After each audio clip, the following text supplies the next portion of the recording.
everybody. We'll make a start, and I appreciate your patience, but you know what it's like between traffic and other minor logistical problems. You're all very welcome, and I would like to think that this is an auspicious event in the School of Nursing and Midwifery here in the college. Today we're introducing what we call the Sigma Initiative, and this is our first formalised educational event to mark the occasion.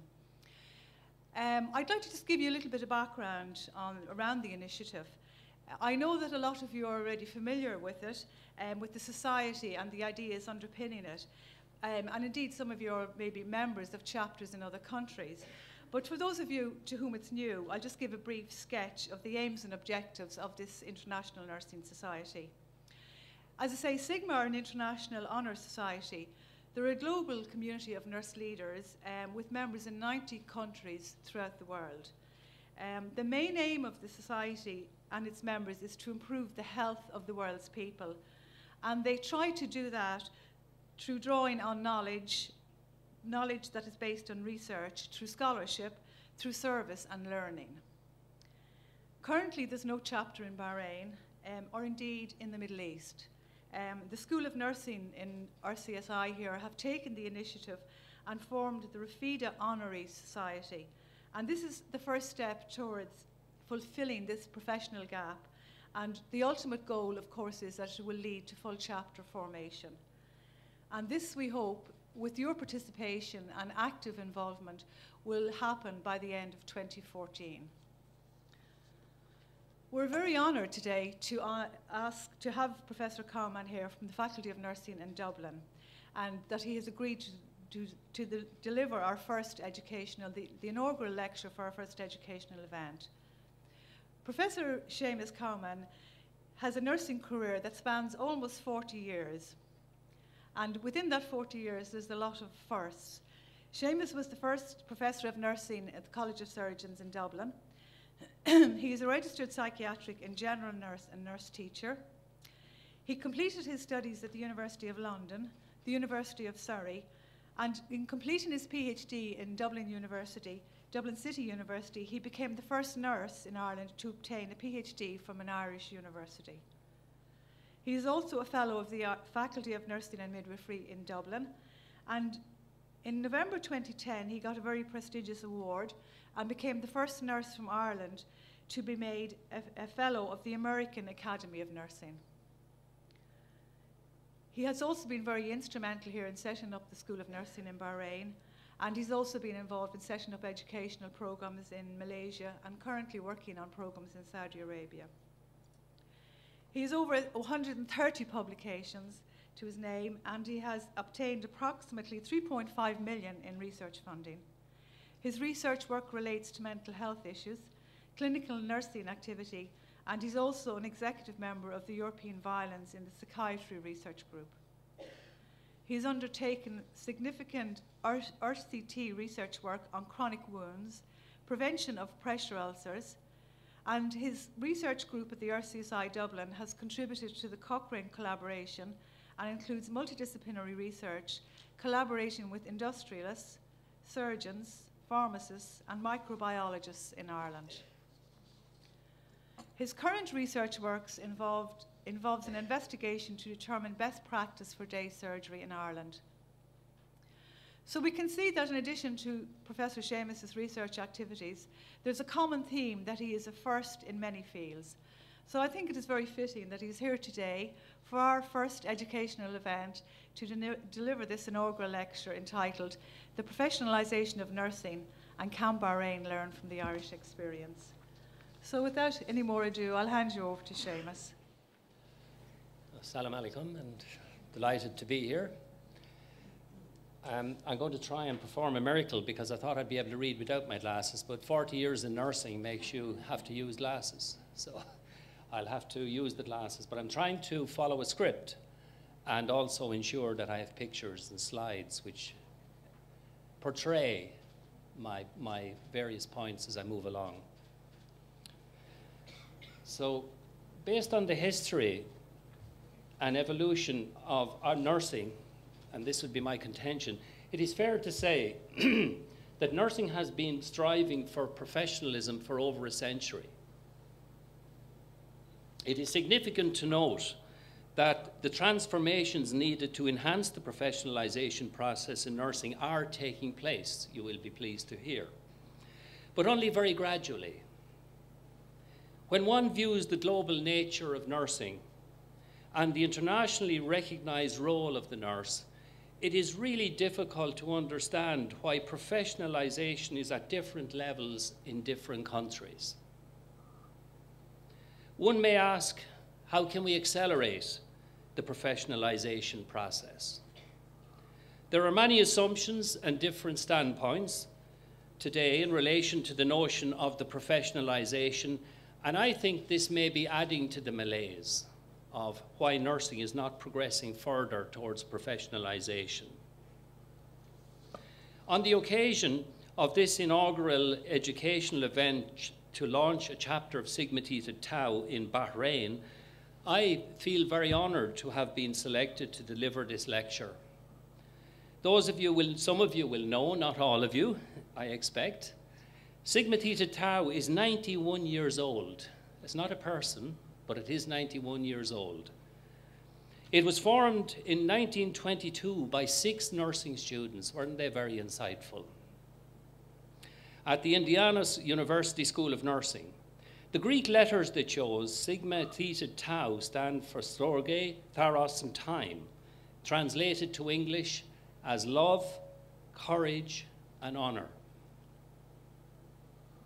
Sigma Theta Tau internationally now serves 130,000 active members in more than 85 countries, and it's wonderful that the nursing community in Bahrain will now be part of this international active nursing community. I am particularly happy about the title today, as I have been visiting Bahrain from the early days of this university and the formation and foundation of the School of Nursing and Midwifery. In the early days, working with Professor Batul Al-Hamandez, I obtained deep insights into nursing developments in Bahrain. More recently, the opportunity to work with my PhD student here, Ms. Iman Tawash, has unfolded the milestones in the historical evolution of nursing in Bahrain. Iman's PhD will contribute significantly to nursing development in Bahrain. During my frequent visits over the last 8 to 9 years to Bahrain, I've learned that there's a very close affinity between the Bahraini people and the Irish people. And my observation is that in recent years, the nursing profession in Bahrain is making very, very steady progress. So, to get down to the facts, in this paper, what am I going to do in a very short period of time? It looks a lot, but not. I'm going to, first of all, we have to declare what we mean by a profession. What are we actually speaking about before we understand the arguments? And in very quick note, I'm going to focus on a couple of key areas. The process of professionalisation. I will then proceed to discuss some of the milestones in what I feel are significant things in Irish nursing and the lessons we've learned. And then obviously some discussion will be created about the points I've made. So, what does the concept professional mean? We could have a great debate in the audience about this. In many classrooms over the years I've had it. Everyone will conjure up images in their mind of what the word professional, when it's used. In particular, we tend to think in polarized images of professional versus amateur. We think of a professional as someone who is well trained, sophisticated, and operating at the top of their discipline. It brings with it high public expectation and personal responsibility. When tracing the evolution of what we understand the term professional to mean, we observe how it has changed over time. The word profession was first recorded in use in the mid-15th century and was defined as a learned vocation. Now, the word vocation and nursing are very closely aligned. Flexner in 1915, however, identified several characteristics of professionalism which remain relevant today: knowledge, specialization, intellectual and individual responsibility, and well-developed group consciousness. More recently, Friedson, 1977, highlighted a profession as a controlling occupation, which has a status of superiority and precedence within a division of work.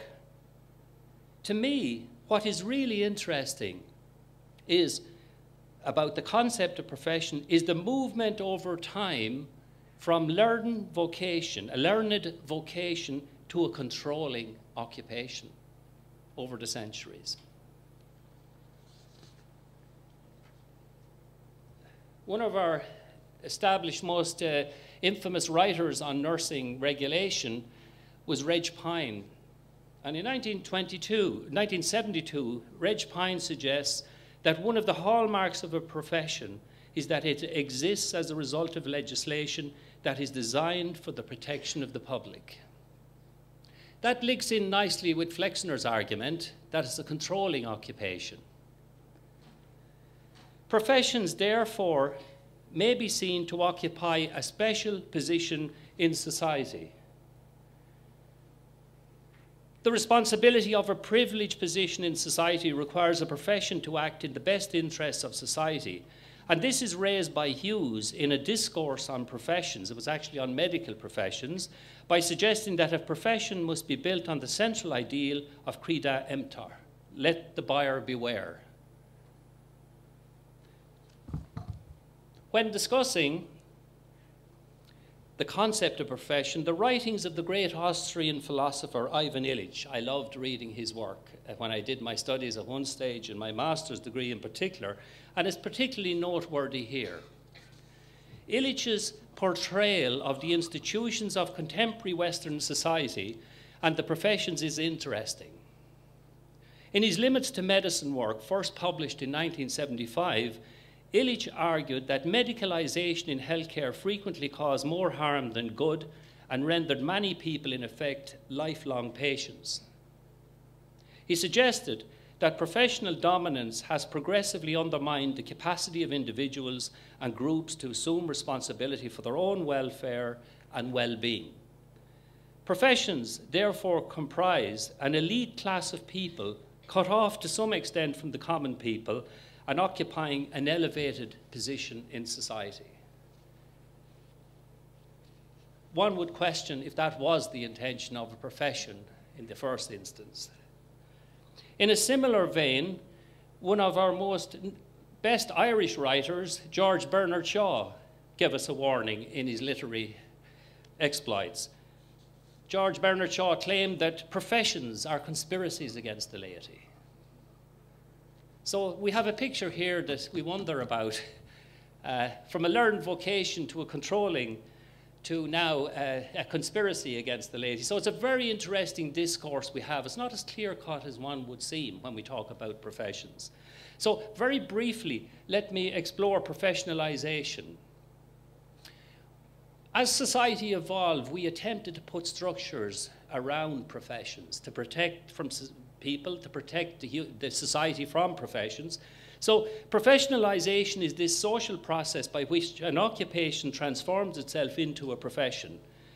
The process generally involves establishing acceptable qualifications, a professional body to oversee the conduct of its members, and some degree of demarcation from the qualified people from unqualified amateurs. And if you look at that slide there, we have things like legal enforcement, regulating professional body, and a register. So if you're only on that register, you can practice nursing. There's a body of knowledge, which is declared by the regulatory body. There's a code of ethics, which tells you how to behave. And if you don't behave correctly, there is a fitness to practice committee, which very quickly tells you you actually are not compliant with good standards of nursing care. And then there's autonomy, which is what we're all striving for in professional terms, autonomy in decision making. The framework for professionalism in nursing began well over a century ago, rooted in Victorian England with Florence Nightingale, who placed a high value on commitment and standards. Indeed, it may be argued that many of the critical developments in the professionalisation of Irish nursing are based on the Nightingale tenets.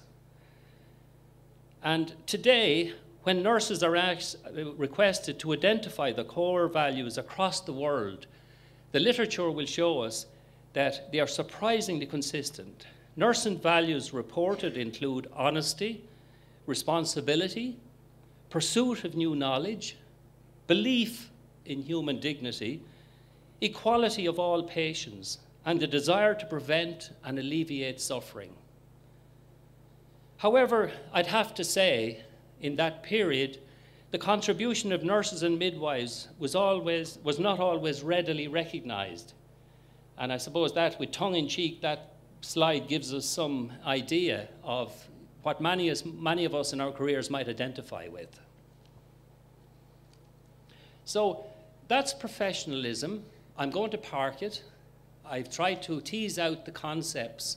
I've tried to explore professionalism and professionalisation. So you all have in your own minds now, is it a good, is it bad, and where are we going? So I'm now going to move on to the Irish nursing experience briefly. I say to my students in Dublin, if anybody recognises themselves in there, they're in the profession too long. This is a typical picture of the roots of Irish nursing. It is based upon, I suppose, a military base. The early days relied heavily on military and religious beliefs. You can see the religious lady in the centre. You'll note the uniforms based upon a very strong military tradition. So across the universe, really, nursing is very strongly arising from religiosity and a military established. There's been many books written on this particular area. My reflection of the Irish nursing experience of nursing developments is one that now will replicate a road to professionalisation. My respondents will tell me whether we've got there or not. There are many areas I could explore, but in the shortage of time available, I'm just going to concentrate on a few more areas: national reporting and regulation, scope of practice, education and research, and leadership. So let me start by looking at national reporting and regulation. What has happened in an Irish context that I'm standing here today to tell you that we're on a road to professionalisation. Why do I say that? Well, I'm going to tell you now. The production of national reports on a profession is one measure of the interest the government of a country in a profession and the value placed in that profession in the context of national health service development. So I'm saying here, the more we find governments producing reports on nursing, the more we can be happy that nursing is an integral part of the public policy for health services. Of course, from the time the first nurse was registered in Ireland in 1922, the first nurse was registered in 1921, actually, and up until the 1970s, there was very, very little attention given to nursing by health service policymakers in any of the role change or developments. Nurses worked hard, long hours, and without recognition. However, since the 70s, when people began to realise that nursing must be functioning as an integral part of health service developments, suddenly everyone wanted to report and see how well was nursing doing. Was it aligned with public policy? Was it aligned with health services? And so, in an evolving climate of accountability, consumerism, and health economics, from the 1970s onwards, there have been 7 major national reports and many other specialist reports on nursing in Ireland, each one highlighting the importance of nursing in a context of health service development. That's only nothing happened between 1921 and 1972, and suddenly we have a plethora of reports going forward from there. The most significant report in my time and in the history of Irish nursing was the 1998 report of the Commission on Nursing. Nursing was in such a particularly worrying state that the government of the day set up a High Court judge to chair a commission. And the report of the Commission on Nursing Blueprint for the Future was chaired by a High Court Justice, Mela Carroll, who I'm happy to say is an honorary fellow of the Faculty of Nursing and Midwifery in RCSI Dublin. So this changed the course of Irish nursing. It put Ireland in a position as a leading nursing nation in Europe and indeed internationally. Significantly arising from the report, we now have a 4-year graduate nursing registration programme, similar to the one we have here in Bahrain. There is a clinical career pathway for nurses as clinical nurse midwife specialists, as advanced nurse and midwife practitioners, and nurse and midwife prescribers of medication. All happened since that report came out. And what was significant in the Commission report is the quality. I think this second point is very important. The quality of care and public satisfaction with the health services is often related to the quality of nursing. So patients, if nursing is good, patients will be happier. That's what Justice Mela Carroll in her report said. The history of regulation. The establishment of a professional regulatory body is important in terms of what I talked about, professionalisation. And we can see here, rather uniquely in Ireland, we have a statutory regulatory body. Only 5 health professions in Ireland is regulated under statute. There's many professions regulated. Statute means a special law. A special law of the land is created governing nursing. And only the president of the country can sign off, or the ministers or the government of the day can sign off for a change in nursing, because it's a statutory regulated body. So this establishment of a statutory regulated body has a long history of progressive legislation in Ireland. From our first piece of legislation in 1902, and you can see it every few years, each one a piece of legislation was building on the previous legislation. The most recent legislation is the Nurses and Midwives Act of 2011. And look at what's in there. In this act, all nurses and midwives in Ireland, very strict rules for registration and practice. And I know many of you in the audience have been wishing to come to Dublin, and getting through a registration process is the first hurdle. Complaints from patients. There's a section, a whole part of the Act dealing with complaints from patients and the public about nurses and midwives. There's a fitness to practice committee that will meet and makes judgments and consider the case of the nurse who's maybe not fit to practice or has made an error, and that will be considered at national level. There's a professional competence, and nurses now in Ireland will be required to undertake ongoing education in order to maintain their registration. Because we can't have a nurse take an education from ages of 18 and 21 and practicing for a working lifetime.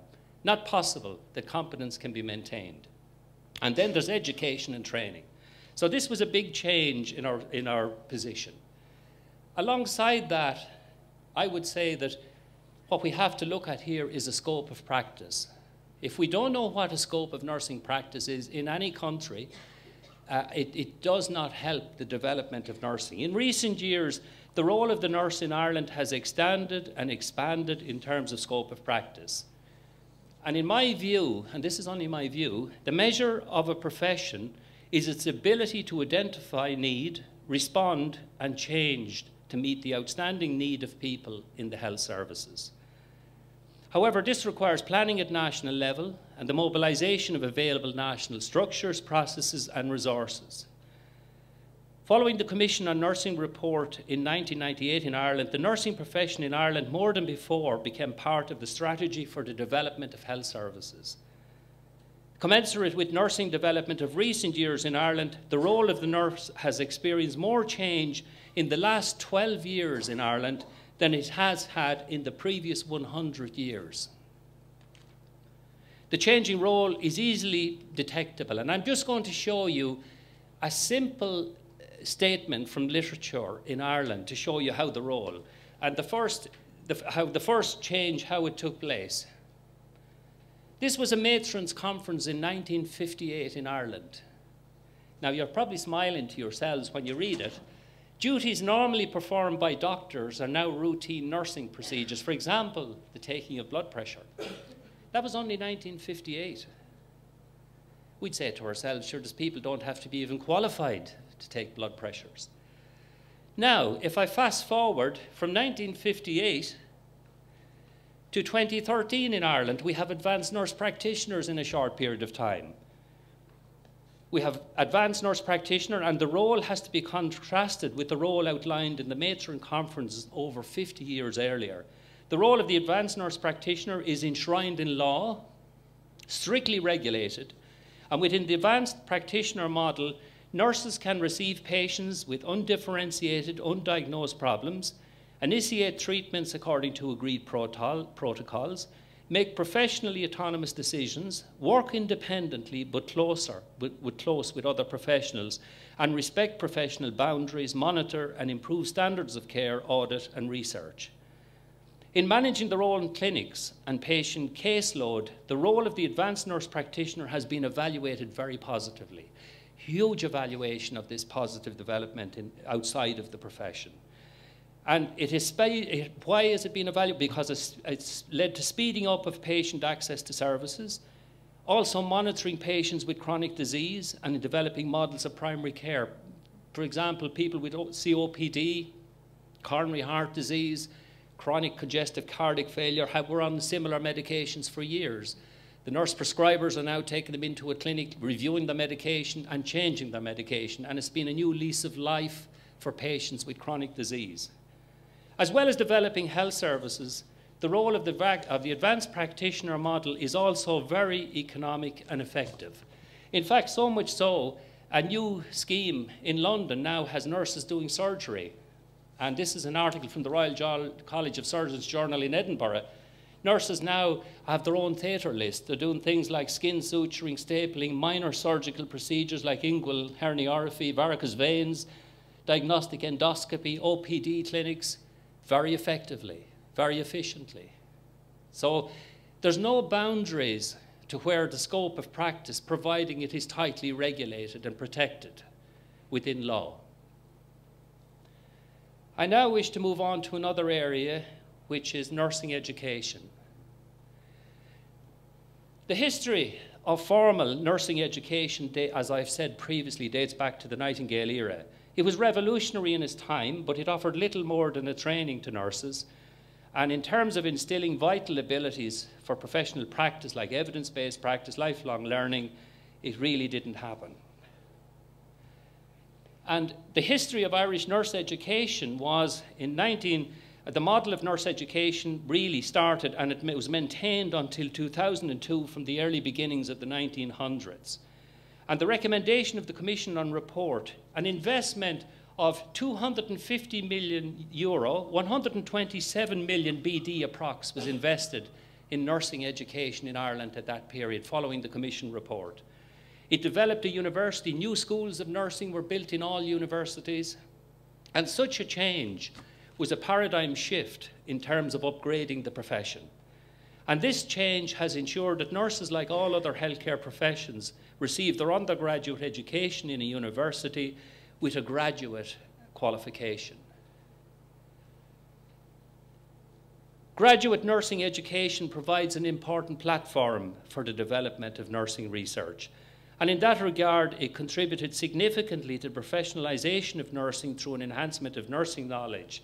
As McGarry claimed, no profession can advance further than the knowledge base on which it must rely. And it was only within the university setting that we could ensure a solid and strong knowledge base for the profession. The Commission on Nursing report identified a lack of postgraduate education for people like yourselves, and it set out to put a system in place. It actually set up a new body for postgraduate education and clinical development, as called the National Council Professional Development of Nursing and Midwifery, and considerable work was undertaken by this body in matching education to clinical skills. And it was a very important role. It was only a temporary body. It subsequently disappeared last year and was subsumed back into the regulatory body, but its work was very timely, but it set up structures for postgraduate education. Just moving on to near the end, just nursing research. If we don't have research, and see the master students here in front of me who I've been with for the week, you've heard a lot of me speaking about research for 1 week, but it is the lifeblood of the profession. nursing research.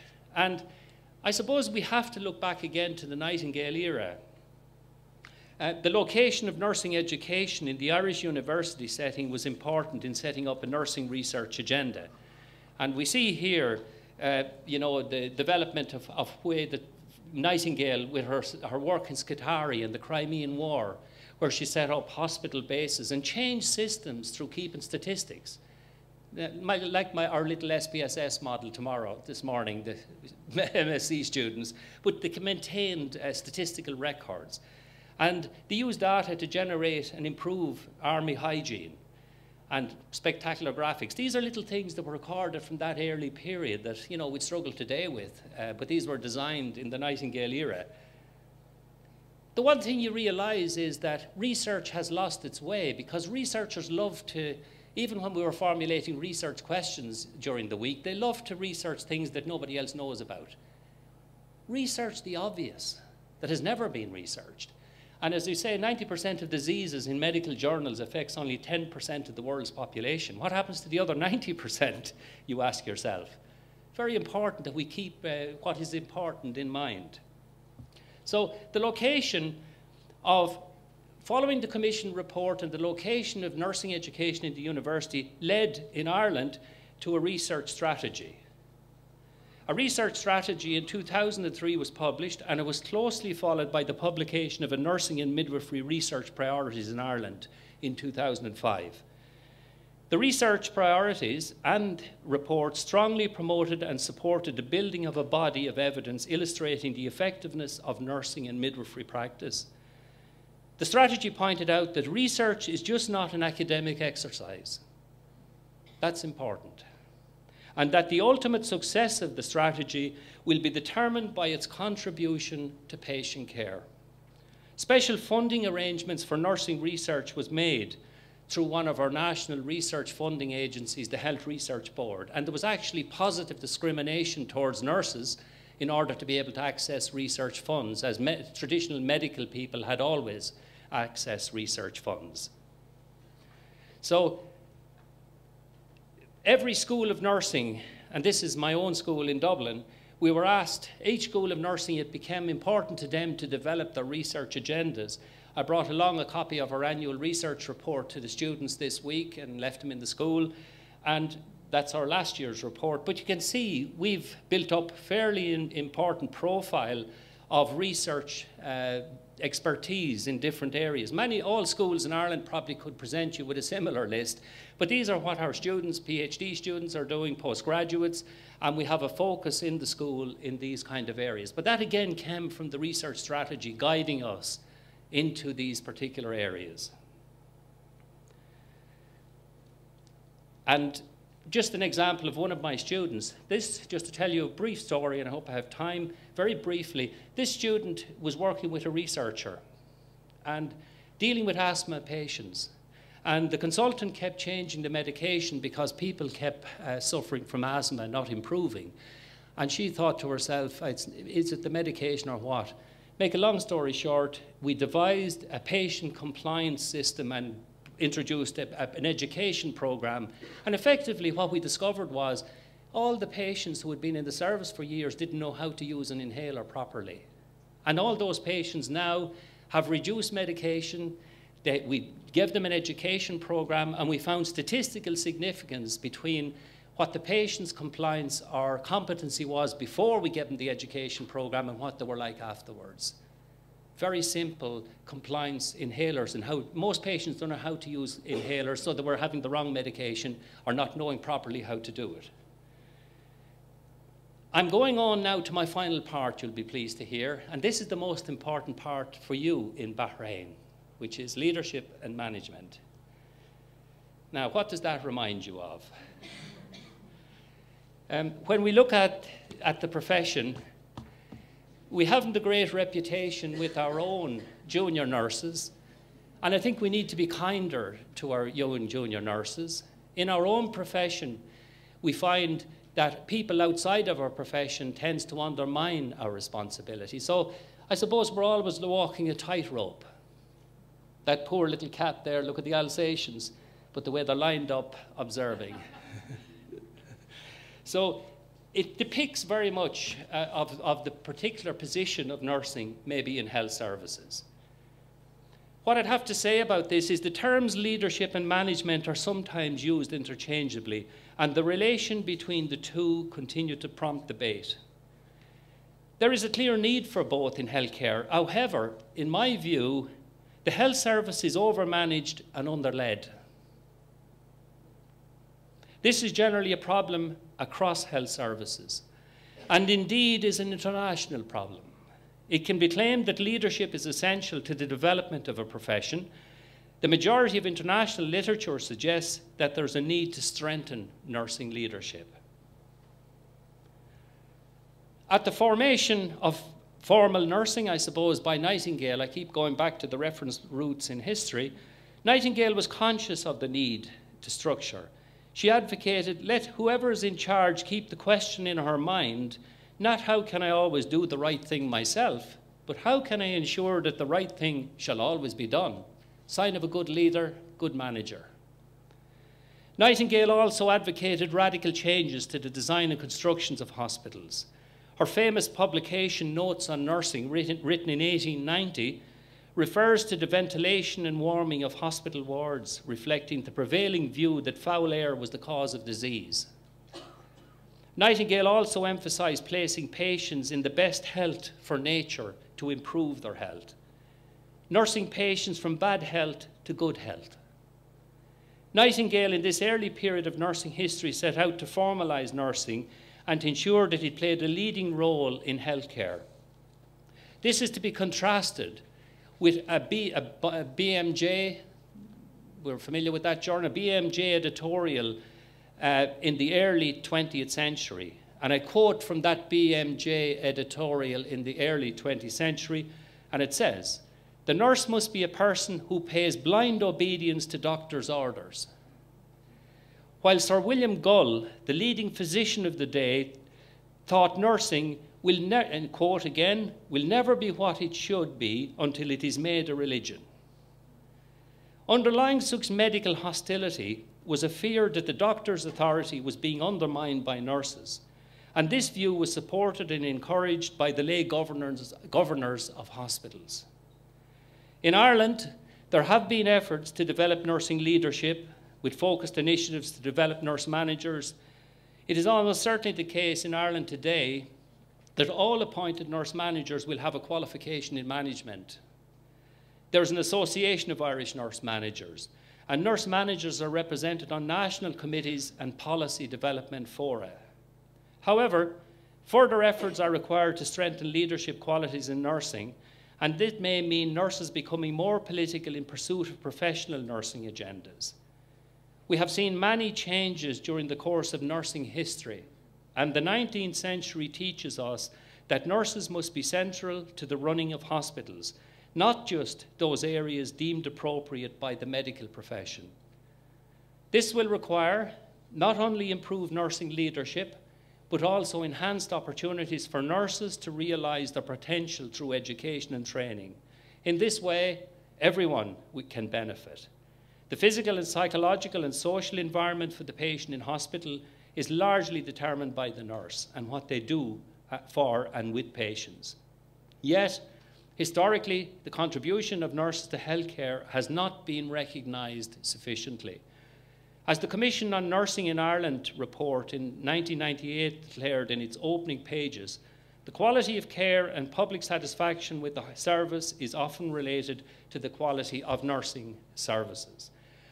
I came across this in the last year, it was published last year from the Institute of Medicine in the USA, and I think it's very insightful.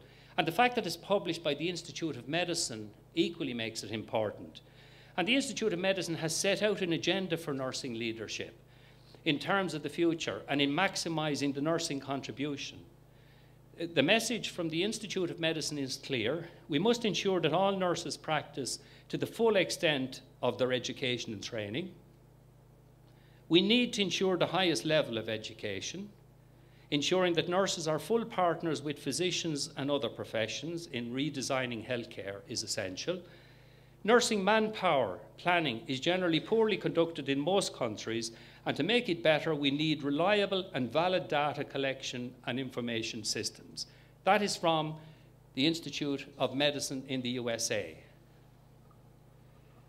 In my parting words, what has amazed me in my extensive career is the observation that nurses do not necessarily support each other, unlike doctors. There needs to be a solidarity in our profession, and we need to maintain progress. As Florence Nightingale claimed, to stand still is to go backwards.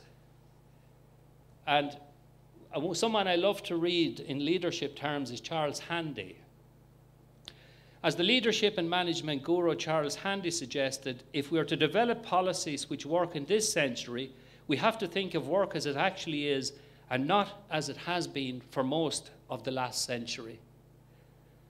The current generation of nurses in any country have a major responsibility to develop the profession of nursing. Each generation of nurses must sow the seeds for the future, but not necessarily reap the rewards. Internationally, there is general recognition that nursing is a central force in modernising and developing health service, and this represents an opportunity for nurses in Bahrain. To the nurses here today, I respectfully suggest that you must continue to play a role in the development of health services in Bahrain, just like nurses in other countries. And my final message, my final parting few words to you is go on, make it happen, be the change you want to see in nursing. Shukran.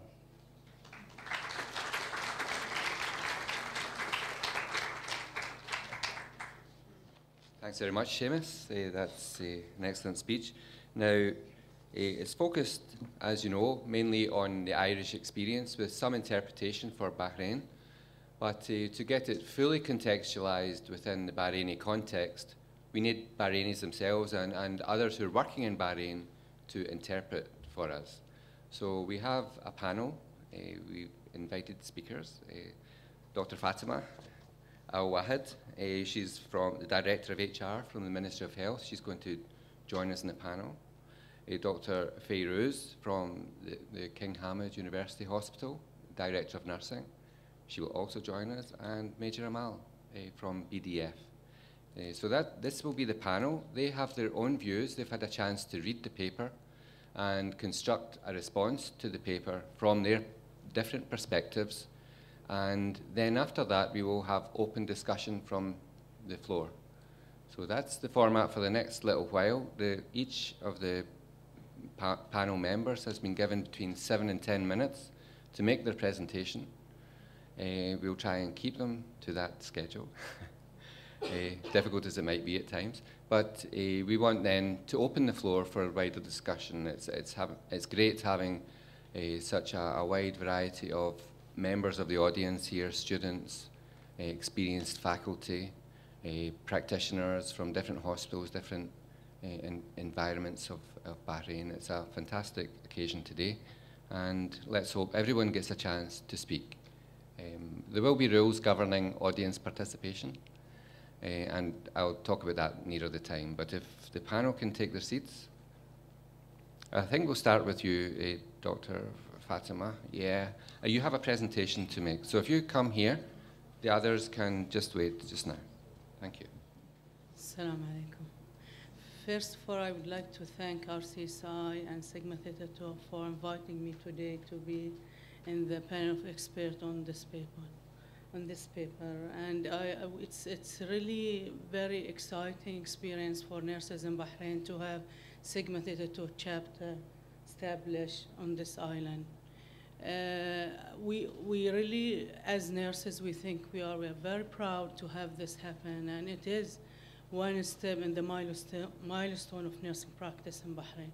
So we congratulate RCSI, MUB for doing that, and from Ministry of Health, we really extend our support for that achievement. Just a remark, I'm finalizing my PhD now, it's still not yet doctor, so thanks for giving me the title, but it's only a few months and I'm going to have it. really, when I have read Sherman's paper, it have provoked many ideas of with me, and it's really very interesting because there are certain similarities between Bahrain and RCS and Ireland in nursing history. It's one of the reflections. It's really, if nurses think that they are professionals, then they have to believe in that, and they have to translate that into reality, no matter how difficult it is. But we have to lead the way, and it's very important that we have to believe in that. Given the culture of Bahrain and given the culture of the region, a nursing profession is considered to be a young profession. However, nurses in Bahrain and nurses' achievement in Bahrain have been considered as a role model for the GCC country. There are different factors which have a major impact on the nursing development in Bahrain and in the region. This is the nursing milestone in Bahrain, and we are very proud to say when the modern medicine started on this island, it was started by nurses in 1894.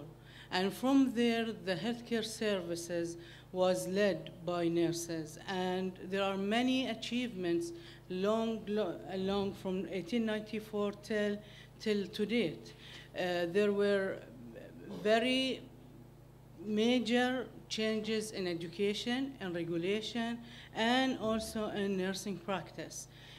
We are very proud to say that the first Bahraini nurse was Fatma Zayani, and she graduated from Iraq in 1941.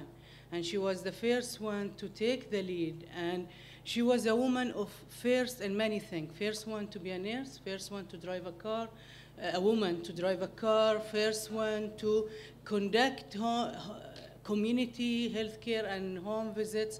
And it was very strange for a woman to do that in Bahrain. And however, her personality was very strong personality, and she is very unique in her attitude toward community. She have really the first lady who established community services and community and volunteer work. From there are many achievements throughout the paper. I will reflect on what Seamus have presented to you in his paper.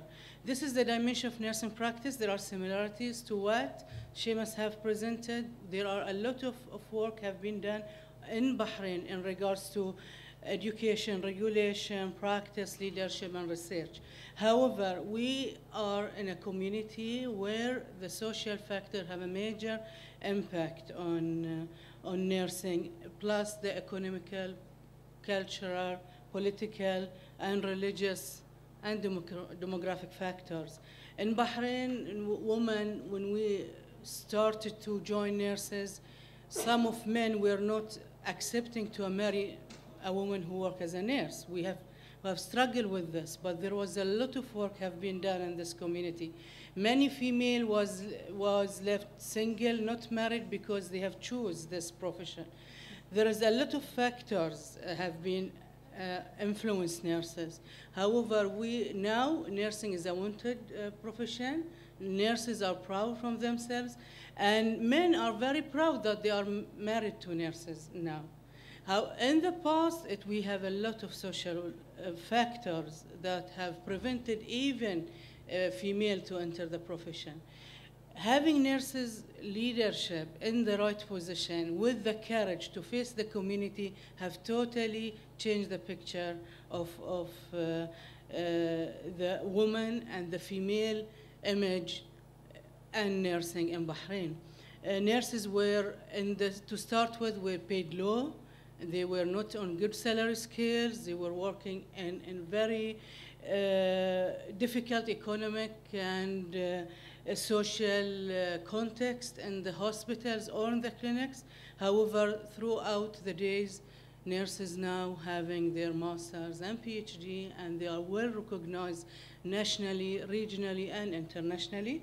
And I will skim through that one now on quick, and we will leave that for question. Nursing education, we have undergraduate and postgraduate programs on island, and we are very proud that RCSI is a partner in this with us. Nurses now, they are studying a master's in RCSI, which is really a big achievement for the profession in the country. There is a lot of emphasis on continuing nursing education, and also nursing education Bahrain is governed by standard of nursing education, which is approved by the licensure and also approved regionally through the GCC Minister of Health Council. These are the programs that we have in Bahrain. The first school of nursing was in '59, which is set up by Umayya al-Qurabi, and it was a school of nursing. And in '76, in the milestone, there is the detail of that one. In 1976, then we have CHS. In 1984, we have BSN completion, and it moves on from there. However, we are very proud to have that RCSI joined us on this island in 2006 with their generic BSN program. We have BSN completion program, which was started in '84. Then in 2003, it is a milestone for nursing education where we have stopped intake in diploma program, and all intake was a BSN program in Bahrain, and we started the generic program.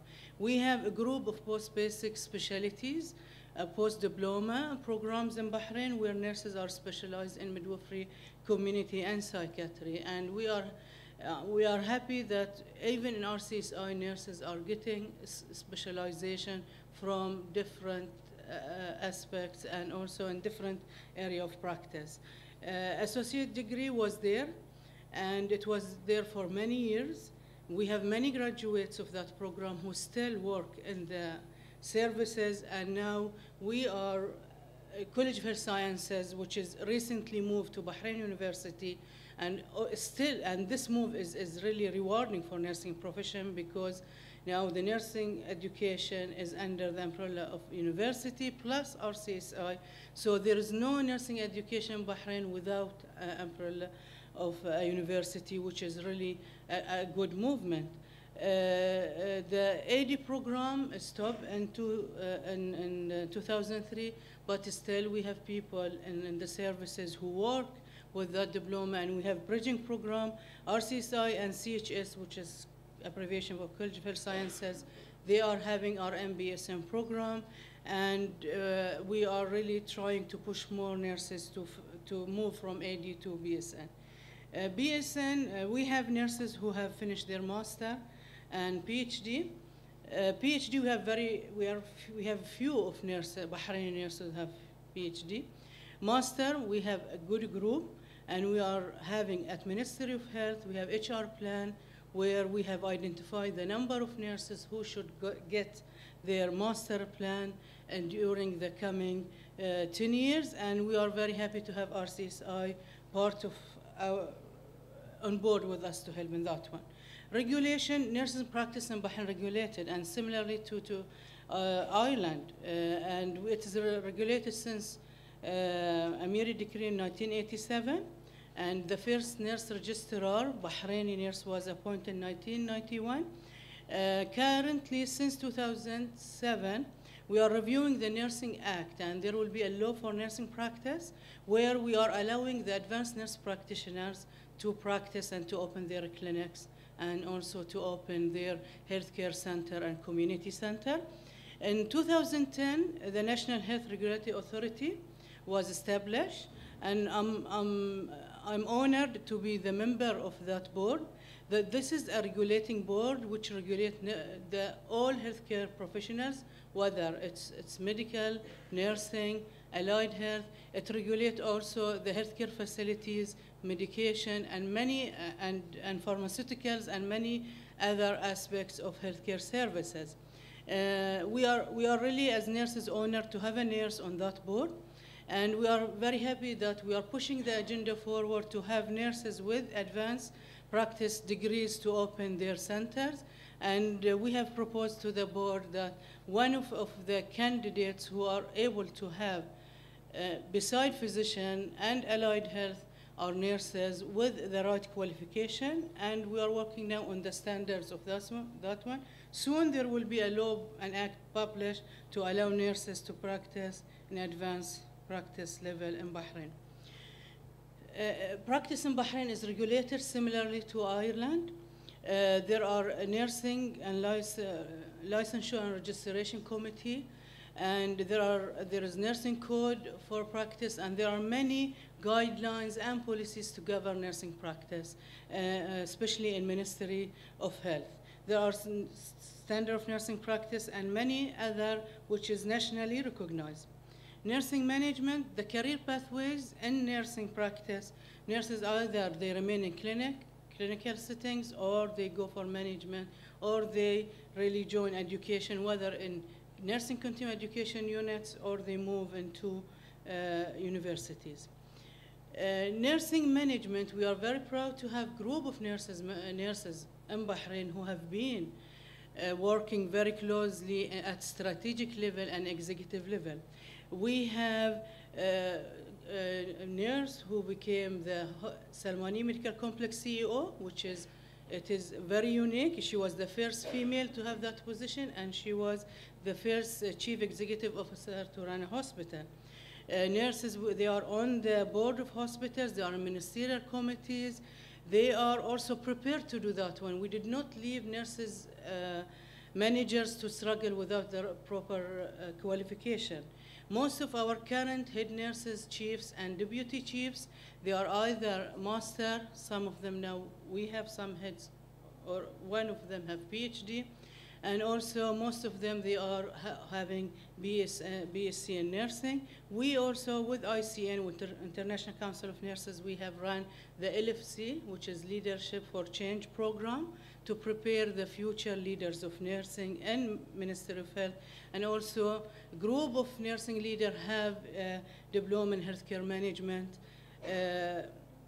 to enable them to practice. And this is where Seamus in his paper said that nurses has to really be prepared to be a nurse managers, because nursing is not an easy job. It's a very complex profession, and to lead nursing is the most complex responsibility in the whole healthcare system. I've been chief nurse for primary care and for hospitals, and it is really not a simple job. Even if you bring the chief of medical staff and tell him to hold a job of a chief nurse, he will decline, because managing nursing practice within hospital is very complex, and it is not an easy task to be done. And there are only few people who can do it in reality. And this is from our experience. The people who run nurses has to have many multi-skills to really lead the major sector of healthcare. We are very proud to say that we have the nursing cadre. Now nurses are classified as professionals, and we have really worked very extensively on nursing cadre since 2006 till 2009. Now nurses and physicians, they are all on the similar salary scales, and they are paid similarly. In addition, we have a nursing HR plan in 2004, where we have first HR plan, which is targeting a profession on the island, not only in the ministry was for nursing, and now we have developed for other healthcare professionals. I will be finished. This is the structure of nursing in Ministry of Health, where we have chief nurses and Nursing Development Council. This is really explain how the structure is being operated. I will skim this one. Here is the workforce, which really, this slide tells us the ratios of nursing in Bahrain, and also tell us the gender ratio. Now, one of the factors that I would like really to highlight, in addition to the presentation earlier, is that we are feminine profession so far. We need to see more male in the profession. 90% of our nursing workforce is women. It's good. However, we need more male to come into. We need people to think differently than female. Those people has to work together in the patient practice. Other point here, we are very proud that we have 63% in Ministry of Health of our workforce are Bahraini. And we are investing very heavily in Bahraini nurses. And don't be surprised that pharmacists now feel jealous in Bahrain because of nurses. They come to me and say, please classify us like nurses. Because nurses now are paid much higher than pharmacists in Bahrain. And also, nursing profession is the first profession in Civil Service Bureau where there is a nursing allowance, dedicated as a nursing allowance. And there is no other profession in the government where they have recognized it with an allowance. It's only nursing. So there are many, really, I usually feel the jealous of other professions. Even when we are implementing the nursing cadre, many physicians, many other specialties were really feeling jealous, or they were feeling threatened by the coming a new generation of nurses. However, we have it now, it's implemented, and we are happy with it. 80% of nursing workforce in this island work in government. I will skim through this, I will not discuss it. Majority work in hospital. Majority have AD, which is an issue. We have different classification. Leadership. Nurses as a leaders in Bahrain, given our short experience, we are very proud of what we have achieved. If you will talk to any nurse leader in Bahrain, they will feel very proud. Many of us, we have been selected as consultant for many countries.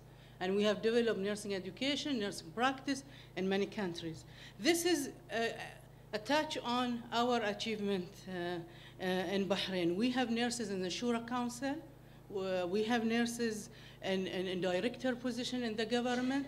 We have nurses sitting on authority boards like National Healthcare Authority. We have nurses recently appointed in the Supreme Healthcare Council, which is established this year. There is a nurse on the board. We have also the first nurse registrar in the region was Bahraini. The first minister advisor, a feminine minister advisor, was Bahraini, and she was a nurse. The first president of GCC Nursing Council was Bahraini, and we are very proud to have that one, and I'm proud that I was the one for 4 years. In the Supreme Council of Women recognized nurses to be as a leader of healthcare in 2009. Also, the King have recognized a group of nurses to be awarded the first rank of competency medal. And today, this year in 2012, I was awarded, and I'm proud to wear the medal because in December 2012, I was awarded as by His Majesty that medal. And we really feel proud that group of nurses were really awarded this. And not all professions. So far, no pharmacists have been, I'm not feeling jealous, but I give. Physicians, yes, but no pharmacists. No people, allied health, we recognize physician and nurses, they are only the two groups. I'm finishing now. There are regional and international participation of nurses, whether at the technical committee, whether in the Arab League, or whether with the World Health Organization consultation. Research is one of the areas that we need collaboration of RCSI and support, and with Sigma Theta too. We really have activity in research area, but it is very basic, really, and we need to really invest a lot in this area. We really need help in development of research in Bahrain, and we need to develop also publication capabilities of nurses. Unfortunately, we have sponsored many nurses to study their master, BSc, and also PhD. However, publication and knowledge synthesis in Bahrain in nursing is very limited, and we really see an area of collaboration there. We have a nursing strategy to develop nursing. I will not go through this, but there was SWOT analysis, there is vision and mission. We have core values of nursing practice, and we have 9 key results area in that strategies. Till today, we are carrying this on. Finally, my final message is between Ministry of Health and Bahrain, coming together is a beginning for us. Keeping together is a progress. Working together is our success. Thank you. Thank you, Significant. Can we have permission to reproduce this presentation for those that are interested in the facts? Can we keep it and distribute it? Thanks very much. Can I call on Dr. Fayrouz now from King Hamad? Dr. Fayrouz, originally from Jordan. Maybe she'll give us a different perspective on men in nursing, because we know that there's too many men in nursing in Jordan, apparently. Thanks very much, Dr. Fayrouz. Good afternoon, respected speaker, colleagues, and attendees. Really, when they sent to me an invitation to participate in the panel discussion, I just start to think really where we are in Bahrain as a nursing. If we can really implement, or to start to go in line with the Irish experience, but our vision here even to go international experience, not just Irish, because we are looking for more advanced, experience in nursing. And I'm preparing because, start to look for the information about Bahraini nurses. I'm surprised with the information that my colleagues already now submit the information about nurses in Bahrain.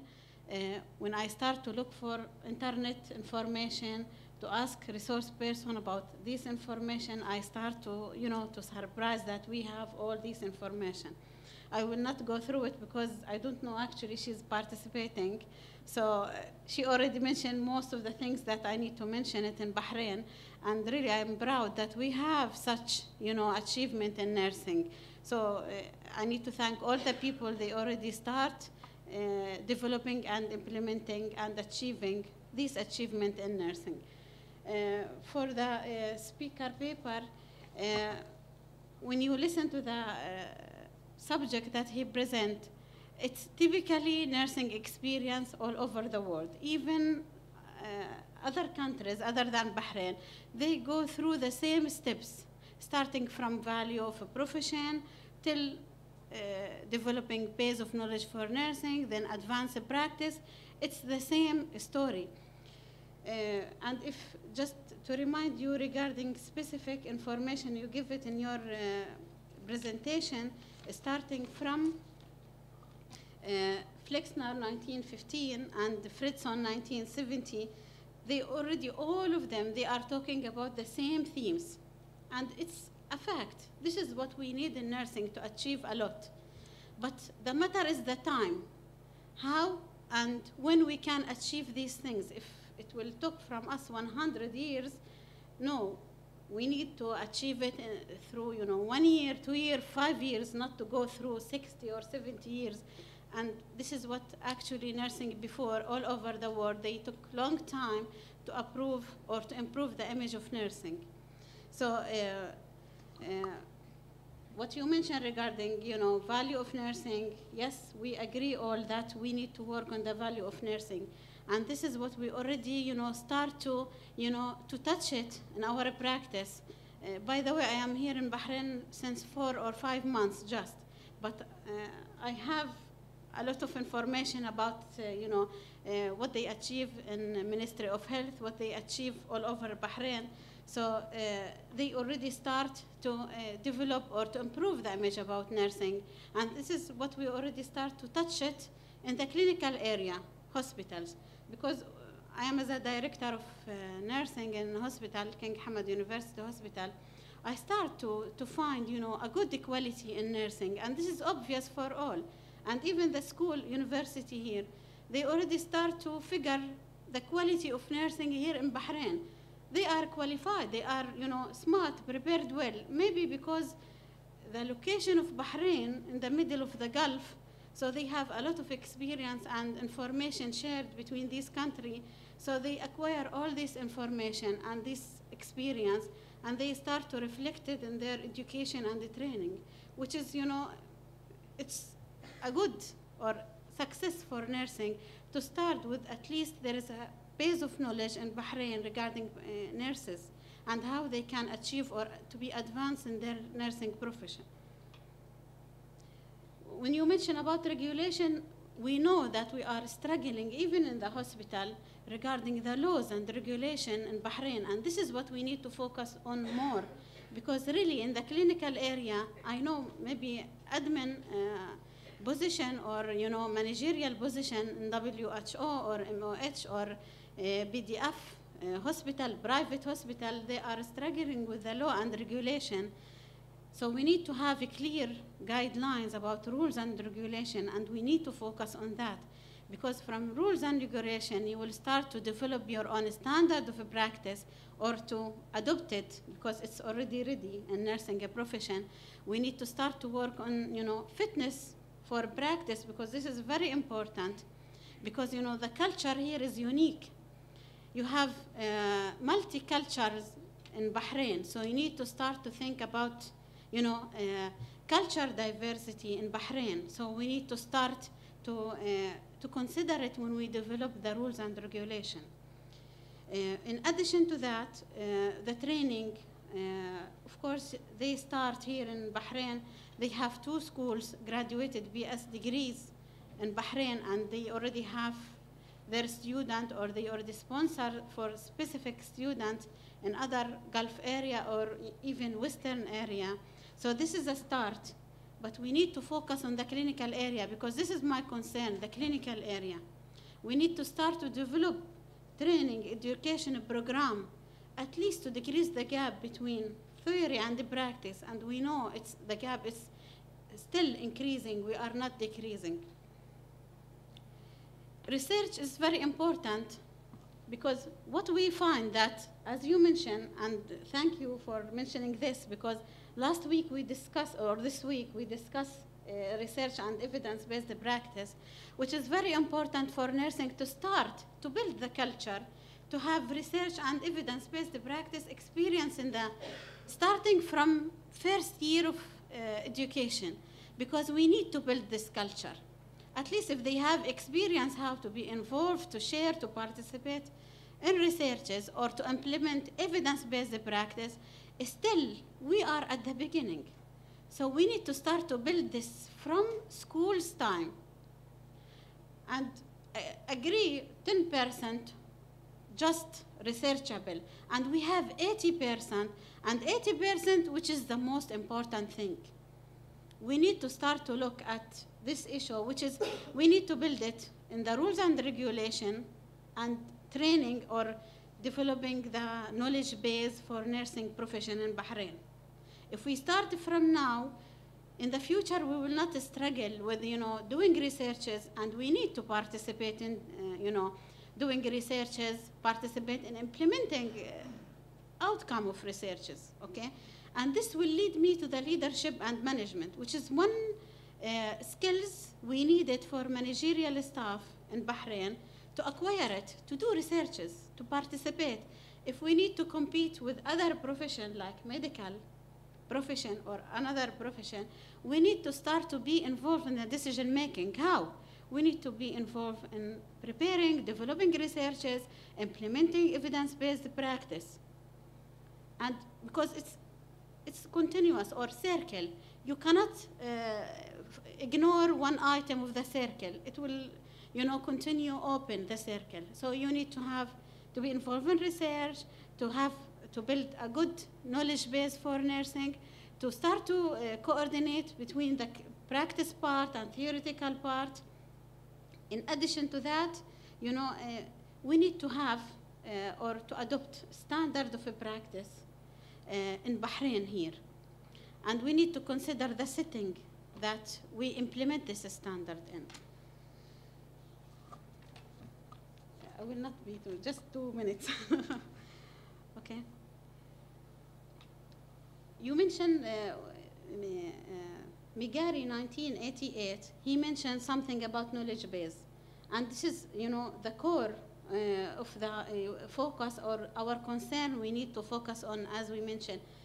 If you go through the history, all they are mentioning about a specific, concept that you mentioned it in your presentation, which is focusing about, training and leadership and values, fitness for the practice.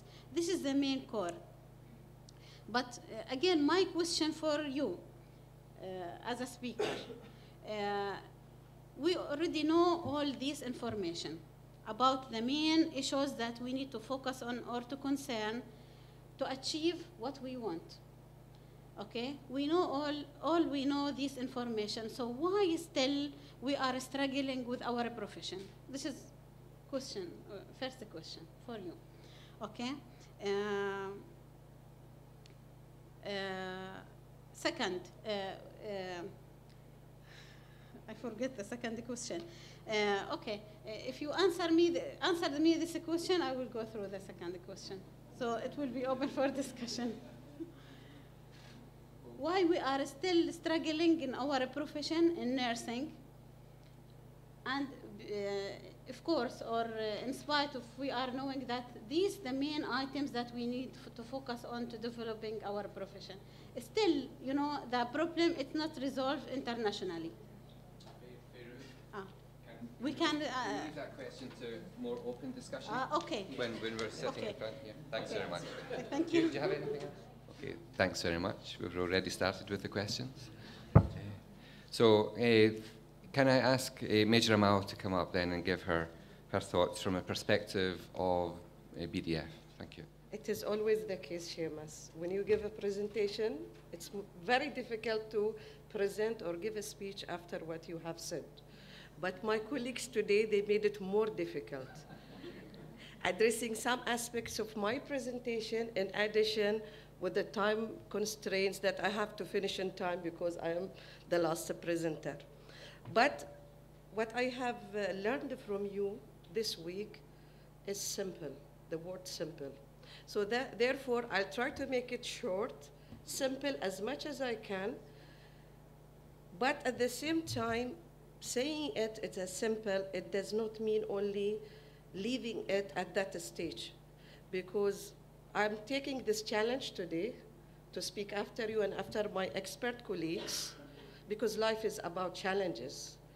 And at the same time, I'm going to consider this opportunity as a learning opportunity for me and for others to overcome future challenges.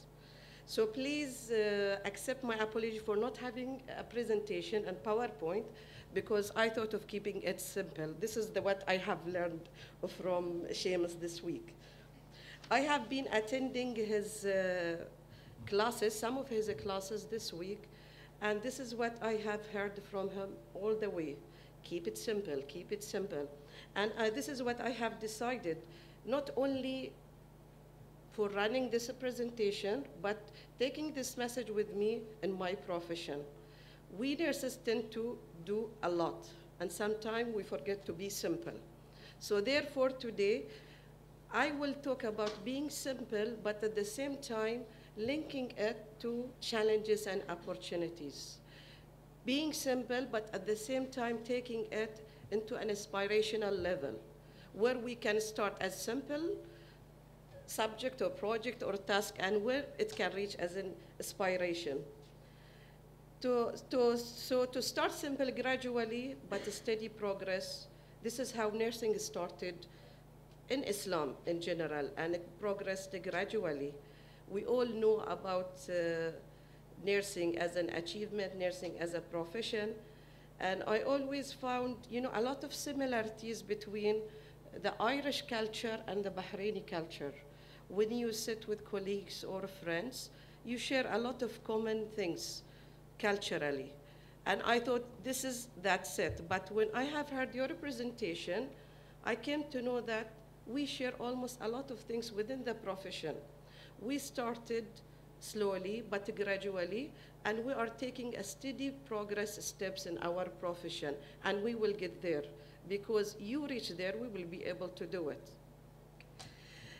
I always also, here I would like also to explore the concept of profession and its a process. historically and talking about it, the journey started as early as, 624 AD, when Rufayda bin Sa'ad al-Aslamiyya, where we are today naming our chapter or society after her name. She was the first nurse in Islam. She established a clinic where she treated wounded soldiers in a mosque where she has placed her clinic. But this was not limited to the care that she provided as a nurse, but at the same time, she acted as a nurse educator. She trained nurses skills that it will help them to provide care, and therefore it was the first Arabic Islamic school in nursing. This is the start of it within our region. And in Bahrain, Fatma Zayani, as my colleague Fatma mentioned, she started her profession as early as in 40s in the last century, where she played a great role in displaying several characteristics of professionalism, such as knowledge, intellectual and individual responsibilities, and autonomy, and many other characters, such as decision-making. Therefore, I believe she was and always seen among the Bahraini nurses community the first Bahraini decision maker when she reached to that stage on that difficult time. It's not we. She started, we are building on whatever she has achieved. Because as Fatma said, she struggled, she went through a lot of difficulties. It's our role now to build on whatever she has started and not to limit ourselves to certain specialties, being just a healthcare provider working on the bedside of the patient, but rather to play a leadership role, setting up policies, deciding on certain issues that it has to do with the profession, and it will take it to a higher level. Professor Seamus, you have said a real measure of a profession is its ability to identify the need, respond to a change, and meet the outstanding need of people in healthcare services and nursing care. However, this unique planning, this requires the planning at a national level and at the mobilization of available national structure, process, and resources. And I'm happy today to tell you, we are in Bahrain, and nursing as a profession is a part of the National Economic Development Strategy. As you are all aware that healthcare sector is a part of that strategy, but the core of the healthcare sector and the focus was in nursing profession as nurses. They have conducted many studies through Tamkeen, and I will mention just one of it, is that where they have looked at the future skills gap strategy for Bahrain, and which was indicating very clearly in its research finding that nursing shortage, nursing education, and the need for more nurses on different levels, in BSc level and in specialization level, such as advanced nurse practitioners and specialized midwives, and so on. And therefore, there was a need for institutions to provide that type of training. So therefore, there was one of the recommendations that came out of that study is that to expand the availability of institutions that offer such kind of a training. As you are all aware, we were first having a College of Health Science, and I'm proud that I'm a graduate from that school. But with the rapid growth of the profession, with the increased demand and need of nurses in the country, there was a need for another school and a third school and a fourth school. And it's always healthy because you share and exchange knowledge, experience, and you have a variety of background of nurses graduating from different background. College of Health Science have offered many classes earlier, up to BSc level. Then RCSI came to the country with more courses that it was needed, and it was addressing exactly the need that was indicated in the survey when it comes to skills gap analysis. They were looking at a BSc level nurses, Secondly, specialized nurses, where they have to do their master's degree in special areas, and from there to a PhD level and so on. I am proud to say that I am from BDF, the first military hospital in the region that runs an excellent in-house training for nurses. And this is not because of the people who are in the training, not because of myself or my colleagues, no. It was a collaboration between nursing services and the training department. We couldn't run anything without them. In addition, cardiac center, clinical tutors, and nurses. We all worked there in BDF as one team when it comes to nursing education. So you might see and you might be surprised that we ran plenty of courses that can help nurses to play their role and keep patients safe and practice efficiently, and it is not available anywhere in the island except in BDF. Because we do study our current situations in the clinical, and we go back and customize programs to meet the needs of our clinical area. Also, as we have mentioned earlier, that with the rapid growth in the profession and the need to replace the shortage, and even though that you see now, it's very obvious that many nurses now are joining nursing as a profession, but still this will persist for a while, and it will continue. We'll still need more nurses to join the profession. So it's really important that we as a nurses, as you have mentioned, Professor Seamus, in your presentation, that we have to be kind to our younger generation. We have to attract them to the profession. This is one of the challenges in our profession. I'm sorry, I will finish now. And Fatma, she has mentioned that there are many bodies within Bahrain that I'm not going to talk about it, like the National Health Regulatory Body and the establishment of other legislation body that is going to control and to direct the profession. But it's also important that we as a nurses today come up with an idea that we have to be tomorrow's leaders. We have to work on this. We have to start with ourselves and with our colleagues in order to reach that thing. And looking at the Irish experience, when it comes to the area research, I think we are not yet there, but we have to work harder in order to reach there. We have to come up with a national research strategy for nursing and midwifery research, because it's important to know the priorities, where we have to start. And then taking it to a higher level where we will have, more things clear. To conclude my reflection and to answer the questions of today's talk, yes, we can learn from each other. And we can learn from the Irish experience because they started before us, but they can learn a lot from us. So let this kind of exchange of information continue. They teach us a lot and we learn from them, but I'm sure that they take with them something back home.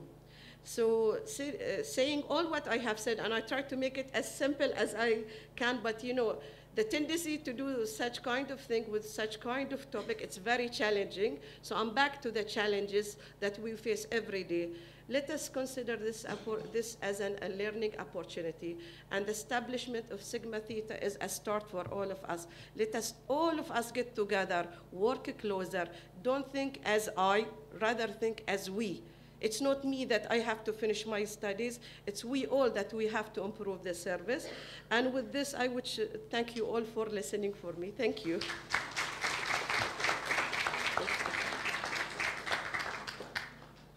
Thanks very much. Can I ask people to take their seats behind the table now, if you don't mind? Yeah, Professor Seamus does make it look all very simple, as if progress is always inevitable. You can go back through history and look at each step along the way, but each of these steps has represented a crossroads, and sometimes the wrong road can be taken. And you need to work hard as a profession to make sure it's always the right direction that's taken next. And with that in mind, we'll take any questions from the floor. Now, I think we need to have some rules. This microphone, is this the roving microphone? Yeah. Okay. Who's going to look after it? You are, that's good. Now, if you want to ask a question, please raise your hand. The roving microphone will come to you. And one question at a time.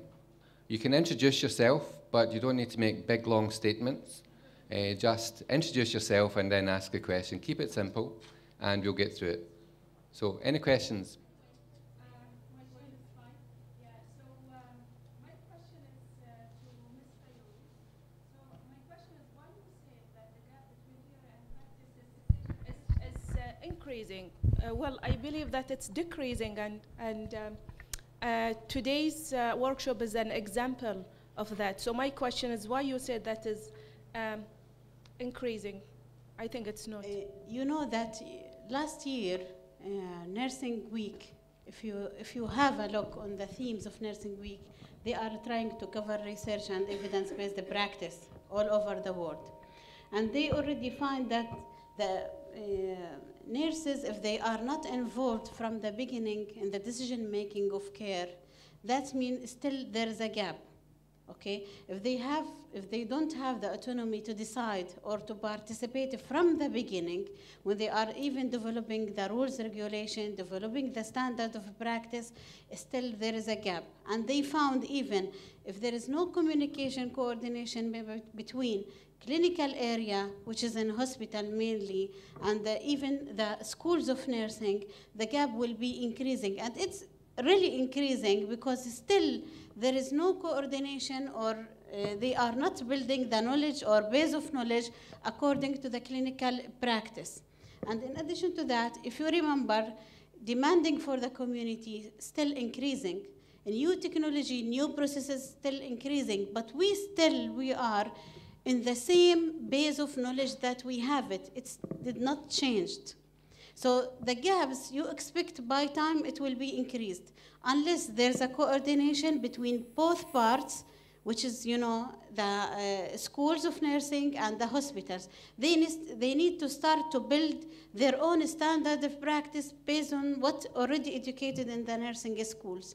This is one thing. Second thing, if you notice all over the world, the staff who already, working in the schools, there is no connection between the staff who already monitoring or assessing or evaluating the practice in the hospital with the school of nursing or the instructors or the educator in the schools.